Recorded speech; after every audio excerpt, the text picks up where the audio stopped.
Magandang araw na naman pong muli sa inyong lahat mga ka-vlog, boss, idol, regular viewer, silent viewer at kasama na rin po ang lahat ng mga OFW.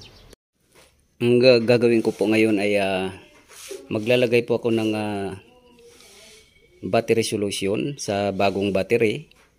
At mayroon din po kasi nga mga nagtatanong kung yung battery po ba ay kapag nilagyan po natin ng tubig battery solution ay may kuryente na po ba?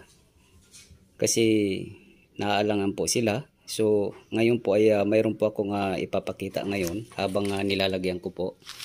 So yung bagong battery po ay wala po siyang voltahe. Empty po siya. So ayan po yung patunay. Yan. So hindi po siya umiilaw. So itong test light po, kaya hindi po siya umiilaw. Ibig sabihin, wala po siyang voltahe itong battery na to. No voltage pa po siya. So, kapag nilagyan po natin, ano po ang mangyayari? So, pagmamasdan po natin, ito po yung battery solution na nilalagay po sa battery. So, lalagyan po natin. Yan, bago po yan. Yan, at itong battery din po ay bago din po to. Ayan, nakikita po natin, may takip pa. So lalagyan po natin kung ano po ang mangyayari dito. So pagmamasdan po natin. Yan.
So ito po yung patunay natin na kapag na kumpleto po natin nalagyan pala ng tubig, battery, itong mga butas ay automatically po magkakaroon na po ng voltahe itong battery na to. So hindi na po kailangan na i-charge yung battery once na bagong lagay po ng battery solution. So ito na po kaya ko po pinapakita dahil may nagtatanong po kasi sa akin na kung yung bagong battery daw po ba kapag nilagyan ng battery solution ay gagana po ba kagad o hindi. Ayan na po yung katanungan. Gagana na po kagad siya. At kapag wala po siyang tubig ay wala pa po siyang voltahe, empty pa po siya. So sa ngayon po ay dadagdagan ko na lang po ng tubig to. Ilalagay ko po sa tamang level. Kasi kapag mababa po yung level ng tubig, kahit na yung voltahe po niya ay sakto po siya, yung 12 volts. Pero yung current po niya ay mababa po siya. Madali po siyang maubos. Ilang crank lang ng starter or mga lightings na paggamit ay mawawala po kagad kasi dumidepende po yan sa dami po ng tubig dito na nakalagay po. Kasi maraming kapag maraming battery solution, marami din pong nakikreate na kuryente. Kapag mababa po yung tubig, so mababa rin po ang nakikreate na kuryente kahit tama po yung voltahe or yung voltage. So wala pong silbi, kaya ilalagay po natin dapat sa tamang level para yung battery current po ay maging sapat po para sa isang sasakyan. So ayan na po yung tinatanong nyo po, yung mga driver na mga kasamaan ko, kasi nag-aalangan po sila. At yung iba pa pong mga nakapanood nito, ito po yung patunay po na yung battery na bago ay empty po, wala po siyang kuryente. At pag nalagyan po natin, automatically po magkakaroon po siya ng kuryente. At siyempre po magkakaroon na rin po siya ng current. So hanggang dito na lang po muna ang video kong ito. At sana po mayroon po kayong nakuhang idea sa pinakita ko pong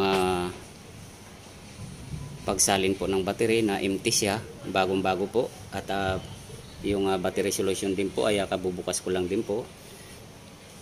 At kanina po ay hindi umiilaw yan. Nung nalagyan ko po ay nagkaroon na po ng kuryente. So maraming salamat po sa inyong panonood. Please like, subscribe na lang po and hit notification bell. Thank you very much po. So hanggang dito na lang po ang video kong ito. Sana po mayroon po kayong natutunan sa video kong ito. Please like, subscribe na lang po and hit notification bell para sa susunod na mga video. God bless all po.